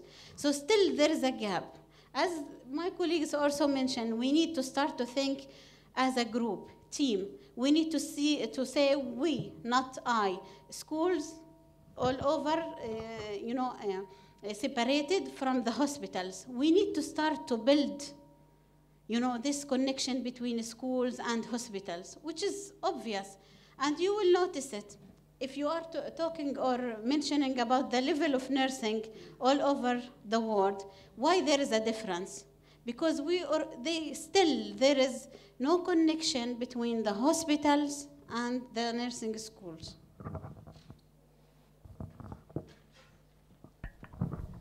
Okay, anyone else like to comment on that? If you allow me, Fairoz, just to, maybe this is a perspective from King Hamad University Hospital. However, in regard to Ministry of Health, there are committees which is really having representation from services, education, and regulation, working hand in hand. And that's why we were able to move nursing forward. That's why in Bahrain experience, we have set a model for other countries. Without working very closely with services and legislation, we were not able to reach what we did so far. And now, even RCSI, when they are planning for programs, they come to us, they share their ideas, they consult services. I came to know Seamus, I came to know many other faculty here through consultations. There are many ideas where we share together. Even when they are developing programs, let us say advanced programs, they come and share with us what is the career path, how nurses will benefit, what will there be a future post that nurses will carry if we graduate. So from my experience, and maybe some of the participants here, really we, in Bahrain, we have very close collaboration with service. We have nursing faculty on all of our committees in the clinical side. Not even the clinical side, even at administrative side, at ministry level, we have nursing education representative presented. And we consult them in many of our future plan in regards to nursing practice. Even now, College of Health Sciences have moved out of Ministry of Health. Still, we have nursing faculty in our committees. And we have signed a memorandum of understanding with Bahrain University in that regards. Even with BDF Hospital, we have a representative from BDF clinical side and on our committees. So I don't know, and from our experience, throughout these years, we see a strong collaboration between clinical, education, and regulation in Bahrain. And that's why we were able to pull through throughout these years. We can extend our collaboration with other new organizations like King Hamad Hospital or any other hospital who would like to learn from Ministry of Health experience. We are sharing our experience even within the region. And we really give consultations to many hospitals and Ministry of Health in the region. So we are willing to share this experience. However, we have very close collaboration, and that's why many quality initiatives, patient safety, and many programs where nursing continuing education programs, Faculty of Nursing has a major role on that one. So. Thank you. I actually have two questions. One is in relation to leadership and one is specialization. Which one do you want me to go for? You choose. Specialization? Okay, specialization. Then it's a chain question, I'm sorry. It starts with Seamus, and based on his response, I have a question for each one of you. Seamus, I'm sorry, but I promise it will be good. Okay, so now since we have an undergraduate program here in RCSI and we have a master's program in nursing, in general nursing, if RCSI was to consider to develop specialization courses post-graduation, do you think we should go for the American model where post-graduation you go directly and specialize at the master's level like as a nurse practitioner in a subspecialty area? Or should we consider post-basic degrees in certain specialty areas? Or we should plan to develop nurses from high school to specialize in a certain subspecialty in nursing to graduate with a dual degree of a general specialist, general nurse / specialist in a minor specialty area. Which of the three would be most cost effective to develop in terms of a training program in Bahrain and be able to meet the requirements of the area, considering that it's a very small market area for us to market such programs? So which of the three areas would you consider? Obviously, you've put a lot of questions in there. I think the fact that you have decided on a graduate program means you have to build from a graduate basis. And I think my experience is that graduates need time to consolidate nursing experience and practice. You can't just suddenly have a nurse become a specialist. Good experience, good practice, good standards, then you're ready for a specialist. My preferred option is that building on a graduate, and we do this in Dublin very well, and it's evaluated very positively. We build, the first line of development is where a person is a graduate to do 1 year involving clinical competence and theory and to become a clinical nurse specialist. Okay. Clinical nurse specialist in any area, in coronary care, intensive care, theatre, I could go on. Actually, we have 20 different specialist programs. After that, where a nurse is really consolidated, they then have the opportunity to go on to become an advanced nurse practitioner. Because advanced nurse practitioner is a development out of clinical nurse specialist. Advanced nurse practitioners are like consultants. They are the final point on the road of delivery, whereas a clinical nurse specialist can do something within protocol to a level, but advanced nurse practitioner, the buck stops with an advanced nurse practitioner. They have to have, in Ireland, they have to have a master's degree. They have to build up huge levels of assessed clinical competence under a medical consultant. and they're signed off to work to that. They do nurse prescribing, which is on a statutory register. So every nurse prescriber, the registers I showed you there, there's actually a register of prescribers, and they can be taken off that if they prescribe a drug in error. So it's a very tightly regulated. That's my preferred option. I could go on, but in the interest of time, I would say graduate, clinical nurse specialist, postgraduate diploma, which is the first year of a master's. That nurse may never go on to do a master's, but may take a postgraduate diploma. If she wishes to go on, she can do a master's in the following year and become a specialist nurse master's. But obviously, it's not just being a master's person is an advanced nurse practitioner. The most important part of an advanced practitioner is clinical competency training and sign off as competent. Thanks very much for everybody. My name is Gassib. I'm a nurse ward manager in King Hamad Hospital. I have been honored to be a student and a graduate of the RCSI in Dublin for 2 courses. Now, this will lead me to the point or the question. I went from Jordan to Dublin and went in, did my diploma in management, did my BSc and did my master's in Dublin. Now, what made me do this is the support from the hospital and the Minister of Health in Ireland.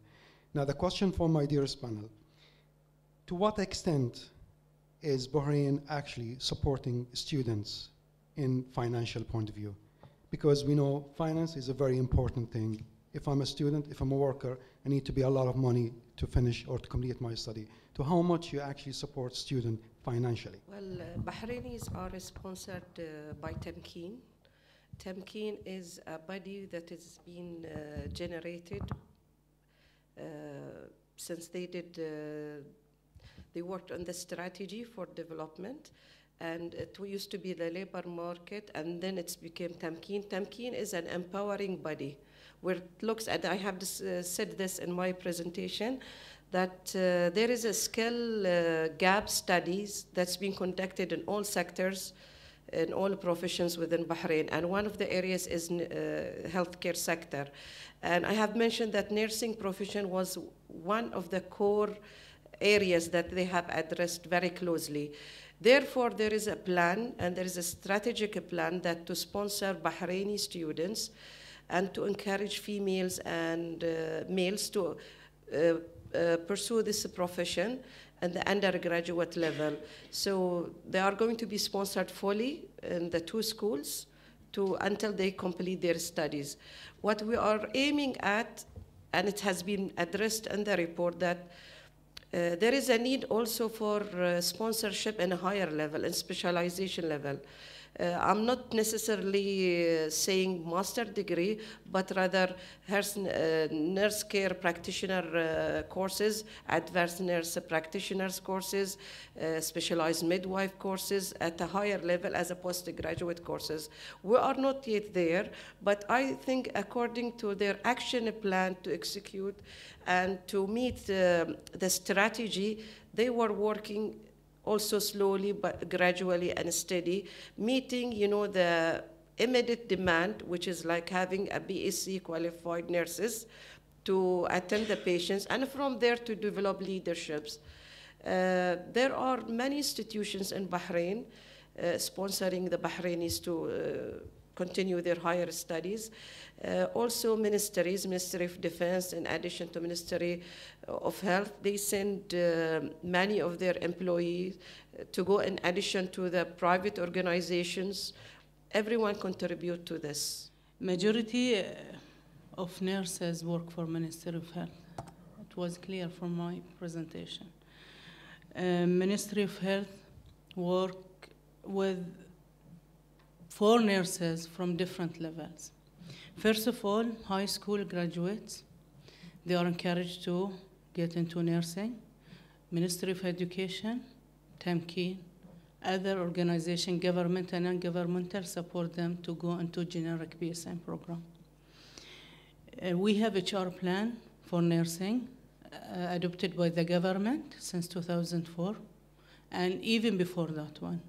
That Ministry of Health have established College of Health Sciences in 1976 under its umbrella because we believe in nursing.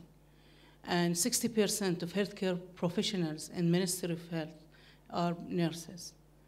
30% of the total manpower. At Ministry of Health, we have 10,000 employees. 30% is our nurses. So this is a major sector in healthcare. So high school graduate, we sponsor them through Ministry of Education or Tamkeen or other organizations. We have another group which is priority for us now. All of you know that the nursing code classifies nurses as professionals. So nurses cannot stand still at AD program, which is diploma program. Nurses who work at Ministry of Health, they are encouraged to finish their RMBSN program, and we sponsor majority of them. And the others, which ministry have no enough fund, Tamkeen sponsor them. Now we work with RCSI, we send them students for RMBSN, we sponsor some and Tamkeen sponsors some. Higher qualification, master and PhD, we fully support nurses from A to Z. Even if we send them abroad, we cover all of their expenses. Whether they are going for MSN, or they are going for certain subspecialization, or if they are going to the PhD, we cover from A to Z to nurses. There is a major bulk of our training budget for nursing only. I would like to mention one thing. My colleague Amal said that Tamkeen have focused on nursing in their skill gap. And I want to tell you the secret of that one. Because there was a nursing leader in the Tamkeen consultancy group. That's why they came into nursing. Believe me or not, the final report was prepared without having nursing as a core aspect of that report. Then a nursing leader came in and sat with Tamkeen and with the consultancy group and told them, this report cannot go out without nursing. And then they came, had the real picture, and nursing became one of the core, most successful program in Tamkeen till today and for future. Iyad King Hamad University Hospital. I have just 3 comments and 1 question. The first comment is regarding the evidence-based practice, which is well known for nursing now, and we need to move forward for that. One of my professors estimated that there were around 1,000 published articles for nursing per day, and that for nurses, for direct care nurses or others, they cannot manage those huge data at that time. So we need to move for evidence-based practice. The second comment is regarding if we need to move for professionalism, we need to have a good base of population trust of the profession. In addition to that, the nurses' trust of the profession itself. Reviewing the data from Bahrain, and I personally did that, I didn't find anything. So if I need to move with professionalism, I need to study the nurses' perceptions of the profession of nursing, their practice environment, population trust, how the nurses was provided to them. We don't have any data. And that's strange for me once I came to Bahrain. That's strange. We need to have those data. We need to start building the research proposals. We need to push for that. Without that base, we cannot move further. The third thing, viewing the data from Ministry of Health, yes, we have a good base. Comparing with the Irish experience, comparing with the American experience, comparing with the Jordan experience, there is a good base to start for nursing in Bahrain. But what about sustainability? We need something sustainable. We need that the population is trust in order to sustain the professionalism of nursing. We need that not from one person. We need to have a vision for the next 15 years to build that from now. So your question is about sustainability? Yes, sustainability, and how we can build the population trust. If we build that, we can succeed with something. Okay, just deal with one particular aspect as you were speaking, some of the newest areas of thinking, and certainly one area I'm pursuing, and you've all read it in nursing journals, is what they call bench to bedside. Have you all heard of bench to bedside? Well, I actually feel that hasn't done great justice to patient care and practice.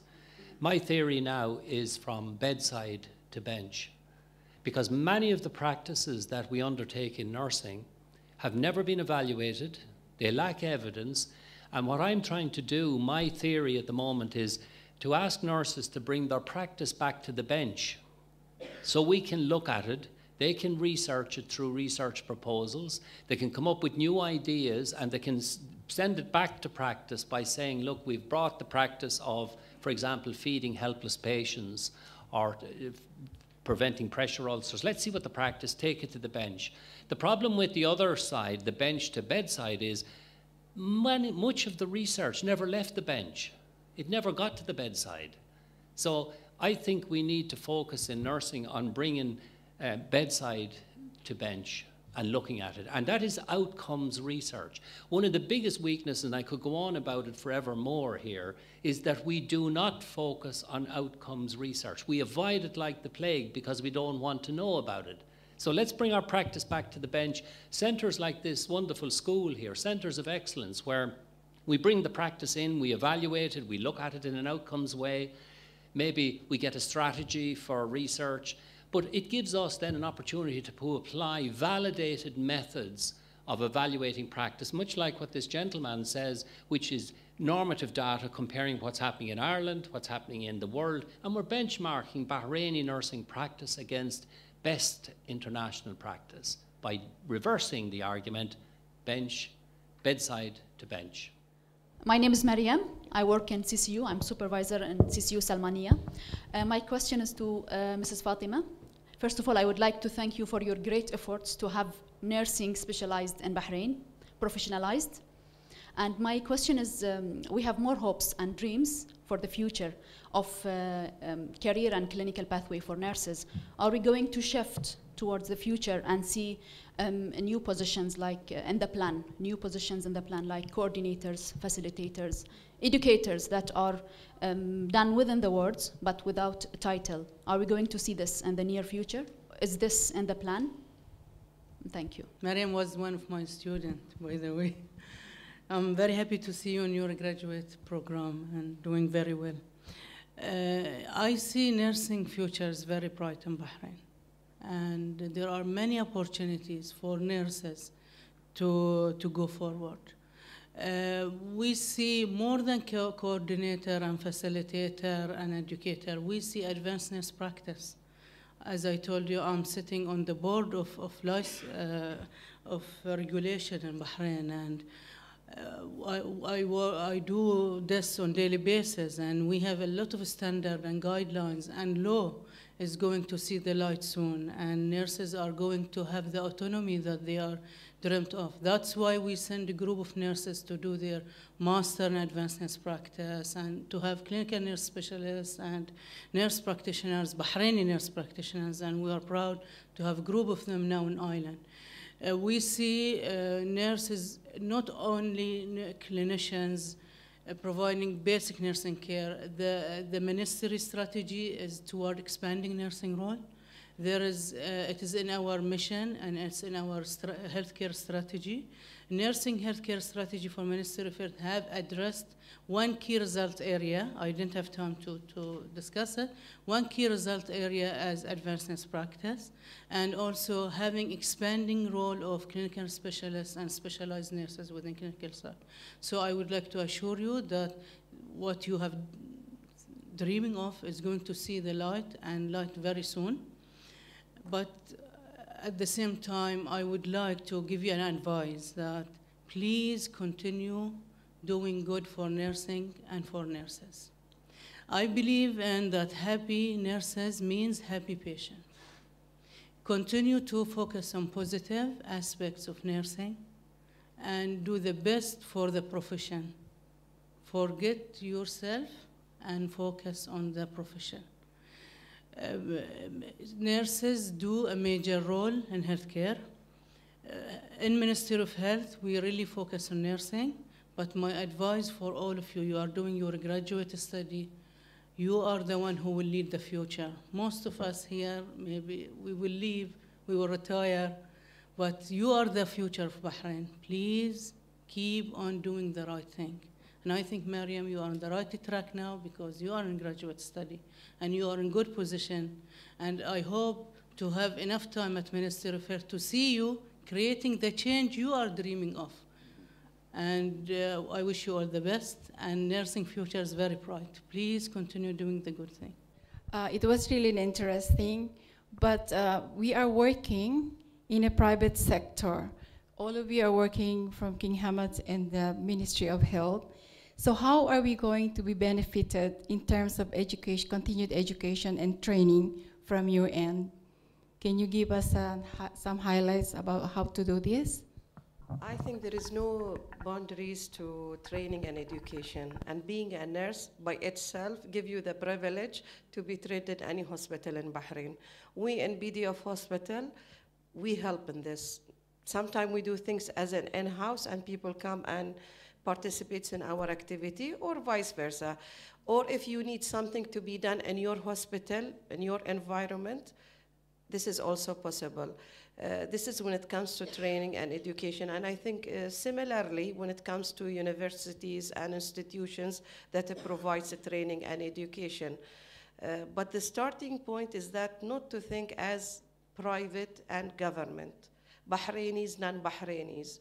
Maybe here we are addressing or focusing more on Bahrainis nurses' future, but without you guys, we wouldn't be here.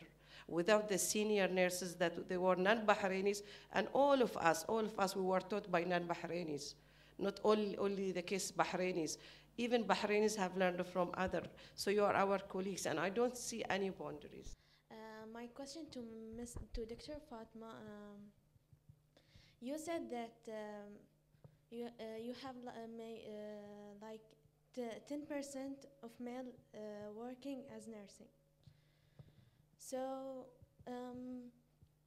why there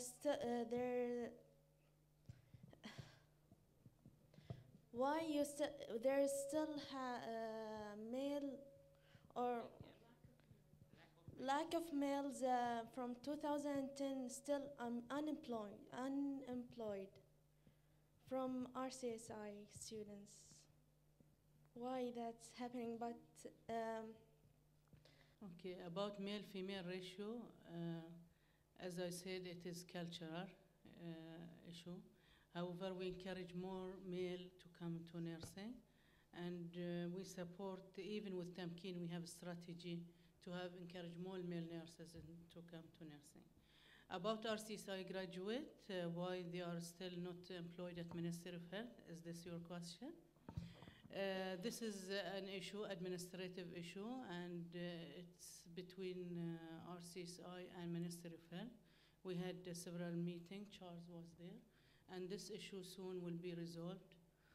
And this has nothing to do with the graduate, it has nothing to do with the quality, it has nothing to do with the college. It is just administrative financial issue, and soon this will be resolved. My name is Miriam from BDS Hospital. You mentioned something about that we need research and evidence-based.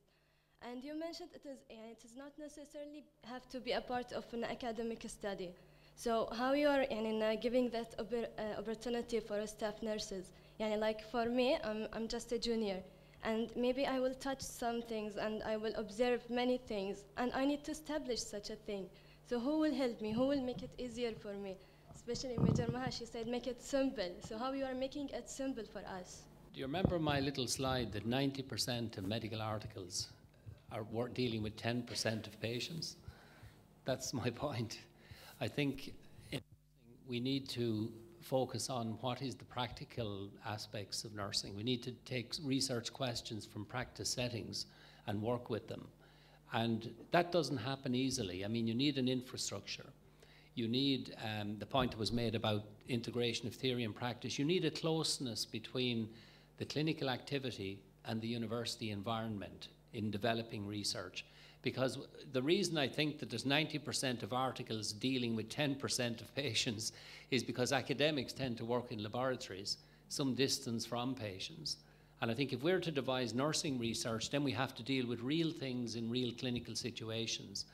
And so consequently, coming back to your question, there needs to be support systems set up for you to start simple ideas like collecting data in looking at particular what's the biggest issue in your clinical environment at the moment, and bringing some kind of little methodology to apply that to be able to investigate it further.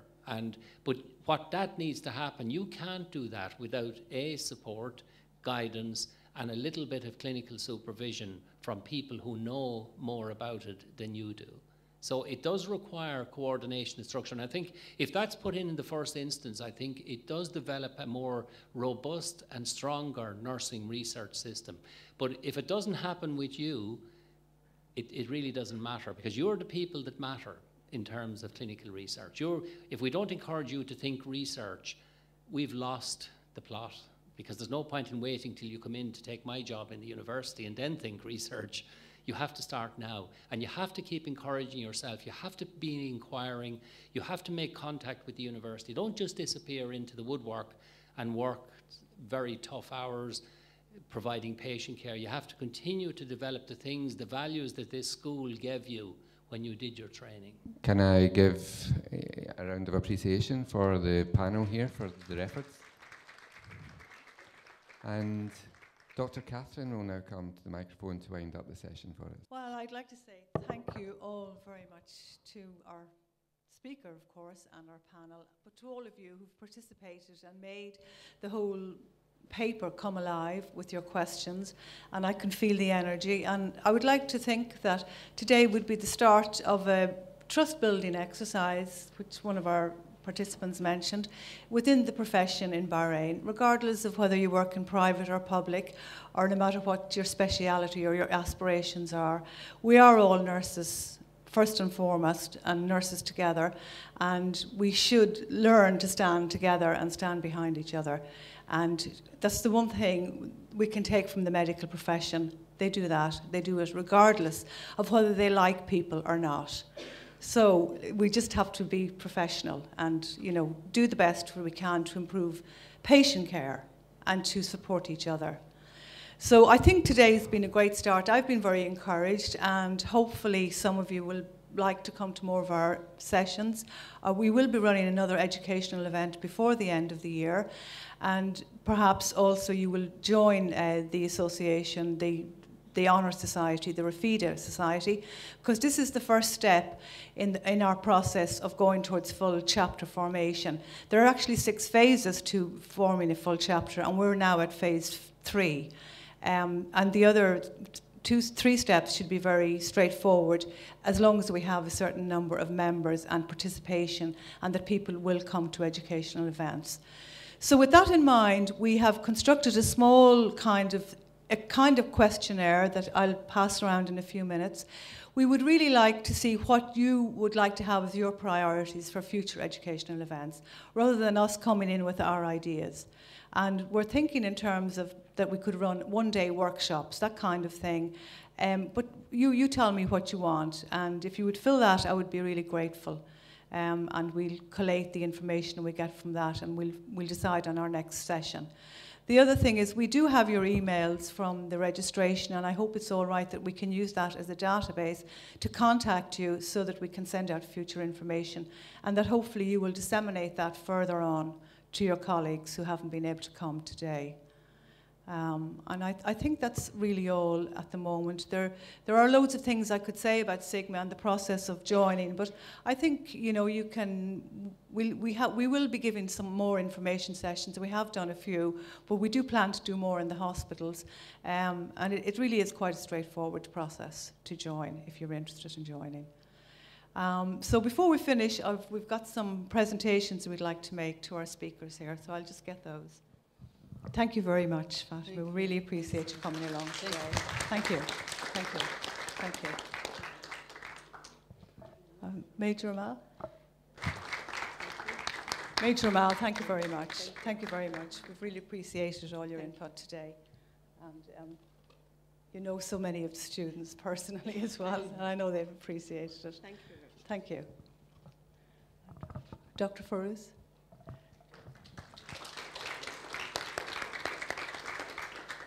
Thank you very much. Thank you very much. We appreciate having you today. And you're on our doorstep, so it should be easy to walk across and get some research projects started. Yeah, thank you very much. Thank you very much. And last but not least, of course, we have to give Professor Seamus something. And Seamus, thank you very much. It's been lovely to have you today. Thank you very much.